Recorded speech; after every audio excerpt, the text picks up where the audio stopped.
Welcome to the Master Cars Pro channel. Today we'll talk about the problems and weaknesses of Nissan Micra. Efficient and easy to drive, that's how you would describe the Nissan Micra in its previous incarnations. Now, however, it's been stuffed with safety tech. The interior design and quietly have been improved. There's a wider choice of engines to tempt buyers at a more established small cars rivals. There are two petrol engines and one diesel on offer in the Micra. Base cars can get a 1-liter petrol, but you can also have a smaller and more powerful 0.9-liter turbocharged petrol for a bit more performance and faster roads. If you want to maximize fuel economy, then there's a 1.5-liter diesel that's rather refined for a small car.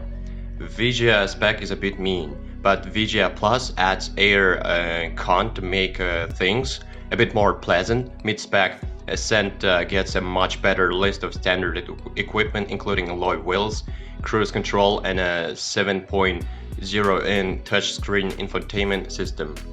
It's worth noting though that while Ascent cards and About have Apple CarPlay smartphone connectivity, they don't have Android Auto, which can be found in some of its rivals. Much more impressive is the list of standard safety tech. That includes lane departure warning, autonomous emergency braking, and hill start assist, which all adds an additional layer of safety to the Micra. To drive the Micra is an easy car to drive with light steering, a smooth clutch, and a progressive brake pedal.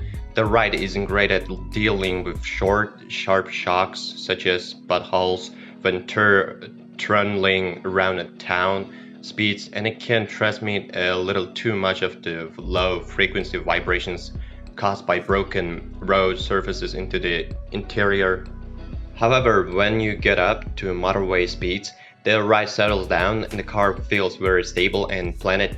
Road noise is well contained, but you can hear some wind noise being kicked up by the large door mirrors though. Inside has a driving position that includes a multi-adjustable steering wheel and driver's seat. The dashboard impresses too, with large clear dials and well-labeled switches that are logically arranged. If you want an armrest though, you'll have to choose a sport trim. The steeply angled windscreen pillars can obscure your view at angled junctions, but don't cause any problems most of the time. However, rear visibility tends to frustrate with thick rear pillars and shallow rear skin. It's just as well you can have rear parking sensors and a reversing camera on some models. However, they're only standard on N Sport and range-topping Tecna models being optional with popular mid-spec Ascenta trim. Up front, the Micra is impressively roomy. If you regularly carry more than one adult passenger, you might need to cross the Micra off your list. Compared with the Skoda Fabia, legroom is tight and headroom is downright poor. Even for those of average height, the Micra's boot is a decent shape and useful light, so it's capable of taking a fold-up buggy or a big weekly shop. It shouldn't cost an awful lot to run a Micra because all engines have combined average fuel economy figures over 60 mpg.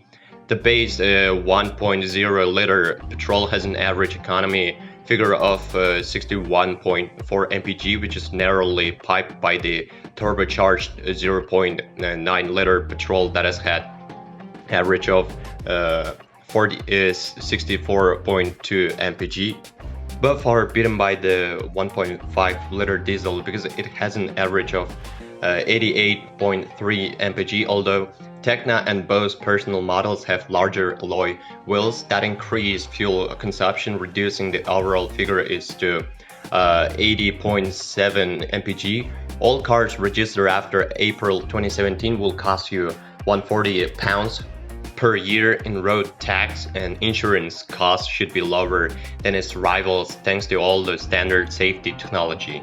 Unlike a number of fixed price service schemes, you can take advantage of Nissan straight away. Most Nissan cars have a set figure for minor and major services. Individual repairs such as replacement brake pads also have a set free. Taking advantage of this service offer also gets you a year's European roadside assistance if you break down. Some versions of the Micra use some light colors on bits of the dashboard and says to brighten up the interior and make it more pleasant place to spend time. However, if you don't keep the car clean, it can begin to look grubby in places, so check for any marks and stains. The 1.5-liter diesel engine is fitted with a diesel particulate filter (DPF) to ensure that this can regenerate burn-off, drape the soot. Frequent motorway journeys are necessary because this process is only triggered when the exhaust is hot enough. Check how the previous owner has used the car if you're unsure, because lots of urban journeys will clog up the filter, potentially leading to an expensive repair bill. Other potential problems with the DPF come if it has been shut off partway through regeneration. The result is contamination of the oil system with fuel, which leads to the oil level rising gradually over time. This can cause damage to the engine, so it's worth checking the oil level or have the car inspected if you're unsure. The Micra finished mid-table in our latest What Car Reliability survey in the small car class, but Nissan as a brand has been slipping down the rankings lately. They came in 27th place out of 32 car brands, which is a lot lower than the likes of Ford Sheet and Volkswagen. The non-turbocharged 1-liter petrol is a bit too slow, and the diesel only makes sense if you do lots of miles. So I'd recommend going for the 0.9-liter petrol because it's the best all-around bet thanks to its lively performance and good fuel economy. Would avoid the basic Visa cars because they do without aircon. Likewise, you should steer clear of the more expensive top-spec Tecna unless you get a really good deal on it. Mid-range Santa gets you all really need, and there are loads of used examples out there to choose from. The Ford Fiesta has always been one of the best cars in its class, and this is still the case.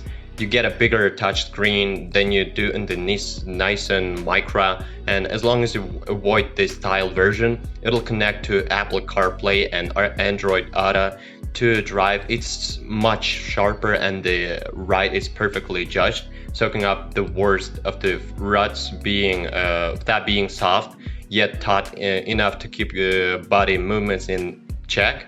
The Volkswagen Polo has been premium option for a long time now, and for good reason. It has one of the classiest interiors in this class with an 8.0 inch touch screen on all models. It's got one of the best infotainment systems too. There's a lot more space inside the Polo for rear passengers, and there are lots of engines to choose from. This seat Ibiza is even better to drive than the Fiesta, and it benefits from the same platform as the Polo, which means it's big inside for a small car and you have plenty of efficient petrol and diesel engines to choose from. Well, if you are the owner of this car, then please describe the problems that you had to face during the operation of the car. Perhaps it is your feedback that'll help viewers when choosing a car. That's it for today. Thanks everyone for attention. It isn't much work for you to subscribe to the channel. See you soon.